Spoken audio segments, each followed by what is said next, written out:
Salut, je suis Yaman Kapo et c'est un plaisir pour moi de vous retrouver pour ce nouveau numéro de notre podcast, des CEO Challenge Podcast. Et lorsque nous nous retrouvons dans notre podcast des CEO Challenge Podcast, nous parlons des enjeux de direction générale. Nous voyons comment est-ce qu'il faut faire pour être sûr de ce que on finisse par produire des niveaux supérieurs de résultats en tant que dirigeant à la tête d'une entreprise, d'une entité, d'une direction ou aspirant à des fonctions de direction générale. Et moi, je suis très heureux de vous retrouver chaque matin pour un nouveau numéro. Et aujourd'hui, nous allons parler d'héritage managérial. Mais nous allons parler d'héritage managérial dans un sens qui peut-être va être, on va dire, plus ou moins inédit parce que nous n'allons pas parler de quel est l'héritage que vous allez laisser, mais comment gérer l'héritage que vous récupérez. Beaucoup de gens, lorsqu'ils retrouvent ou récupèrent une entité, ils peuvent en général se plaindre du fait que les choses ne sont pas comme elles doivent être pour qu'ils puissent produire du résultat. Comment assumer l'héritage de ses prédécesseurs? Eh bien, c'est ce que nous allons voir dans ce numéro 35 de votre podcast des CEO Challenge Podcast. J'avoue que la plupart des dirigeants ne se préoccupent pas des héritages qu'ils vont laisser et se plaignent plutôt en général de ce que l'environnement n'est pas facile, de ce que l'entreprise, les prédécesseurs, eh bien, ont laissé trop de casseroles, ont laissé l'entreprise dans un état qui soit, ou bien qui considère comme étant ingérable. Il n'y a qu'un dirigeant novice qui puisse avoir de tels sentiments, à moins de manquer d'honnêteté intellectuelle. Le gouvernement, l'État est une continuité, dit-on. Et chacun, même le manager le plus discipliné, a dû laisser des ardoises à son successeur, a dû laisser des casseroles. Personne n'est parfait. Et parfois, on se bat, on finit par produire un certain niveau de résultats. Et ces résultats, pour pouvoir les produire, eh bien, on a dû consentir à des choix qui ne correspondaient pas peut-être exactement à ce que l'on aurait aimé entendre réel, opéré.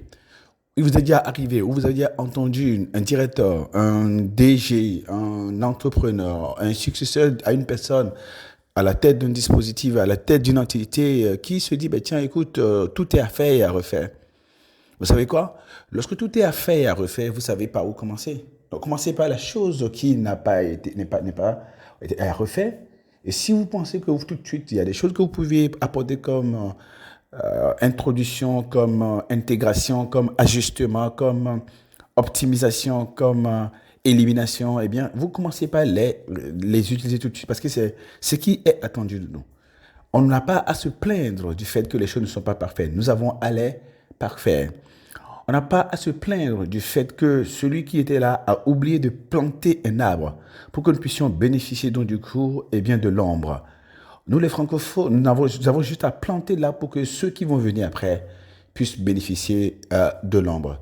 Nous les francophones, nous avons souvent cette tendance à faire de la description, à faire de la sociologie, à faire de l'anthropologie, à faire de la philosophie, à décrire qu'est-ce que l'autre ou les autres n'ont pas su faire, au lieu de nous concentrer donc du coup, à faire ce que nous devons faire pour laisser l'entreprise, l'organisation dans un état, dans une situation avec des systèmes, avec des résultats, avec des hommes, avec des dispositifs qui soient meilleurs que ce que nous avons pu trouver.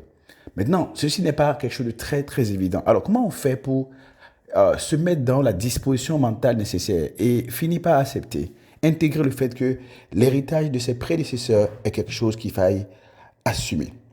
Eh bien, parce que peu de dirigeants pensent à l'héritage qu'ils doivent laisser à leur successeur.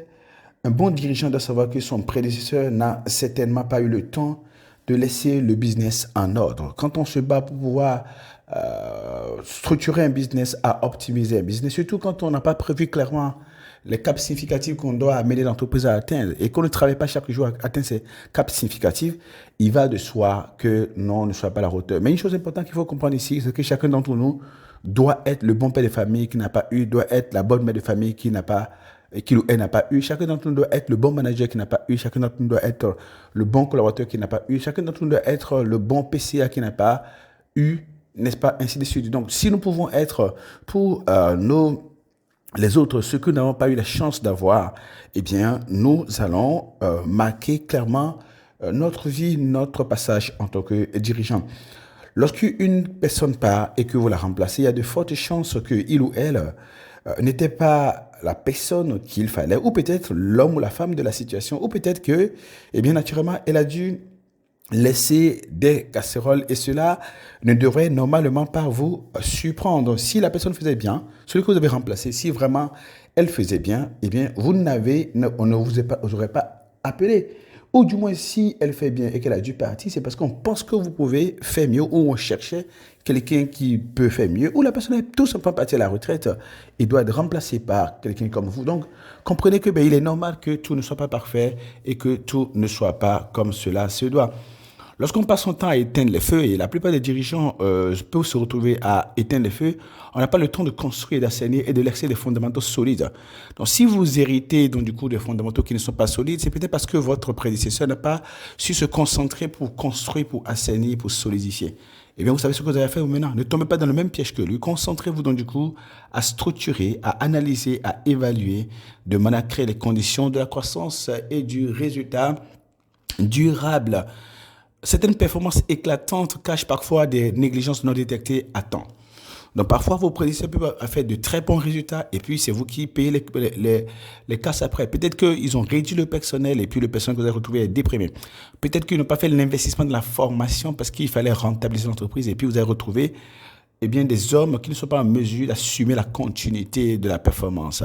Peut-être qu'ils n'ont pas investi assez dans l'infrastructure, dans de nouveaux produits, dans de nouveaux dispositifs, dans une nouvelle chaîne de production. Et donc, du coup, vous êtes obligé donc, du coup, de pouvoir subir cela dès maintenant. Et ça fait partie du job. Ce que vous avez fait, ne remettez pas les mêmes erreurs. On ne peut pas reprocher à des gens de n'avoir pas bien fait les choses. Et quand on a l'opportunité de bien les faire, on passe son temps à reprocher ce que les autres n'ont pas bien fait, à dire ce que les autres n'ont pas bien fait, au lieu de se concentrer à faire ce qu'on a à faire pour produire du résultat. Il y a des prix payés pour obtenir certaines garanties ou assurances afin de maintenir un business à flot. Donc, il est possible que les dirigeants suivants ou le dirigeant suivant soit celui qui paye les prix le plus fort parce que parfois, il y a des conditions qu'il fallait remplir. Il y a peut-être des concessions qu'on a dû faire et des compromissions dans lesquelles on s'est retrouvé pour pouvoir sauver le business, pour pouvoir laisser le business dans l'état dans lequel vous avez pu retrouver le business.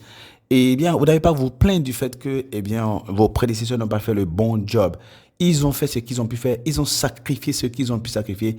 Et c'est peut-être vous qui êtes appelé à payer le prix le plus fort, à subir les conséquences. Ça fait partie également du job. Il faut juste accepter cela et on vit moins mal les choses. Il est impossible qu'une personne n'ait fait que de mauvaises choses. Donc, lorsque vous pensez que celui qui vous a précédé n'a pas bien fait son travail, il est possible quand même qu'il y ait quelques points qui soient assez possibles. Demandez-vous peut-être, eh bien, qu'est-ce qui marche et qu'il faut poursuivre? Qu'est-ce que votre prédécesseur faisait et qui marchait et qu'il faut poursuivre? Qu'est-ce qui ne marche pas et qu'il faut éliminer ou optimiser? Et ce qui ne se faisait pas et qu'est-ce qui ne se faisait pas, donc du coup, qu'il faut se mettre à faire? Qu'est-ce qui n'est pas en place qu'il faudra intégrer? Qu'est-ce qui n'est pas suffisant qu'il faudra optimiser? Ce sont plutôt ces questions que vous allez poser pour tisser donc du coup la nouvelle corde au bout de l'ancienne et tirer profit de ce qui était possible et naturellement faire de meilleures choses en plus. En général, on est nommé pour améliorer les choses. Alors, pourquoi se plaindre de ce qu'il y a trop de choses à améliorer? Pourquoi ne pas, n'est-ce pas, se concentrer sur le travail à faire? Pourquoi en vouloir à ses prédécesseurs ou aux autres dirigeants pour les défis à relever?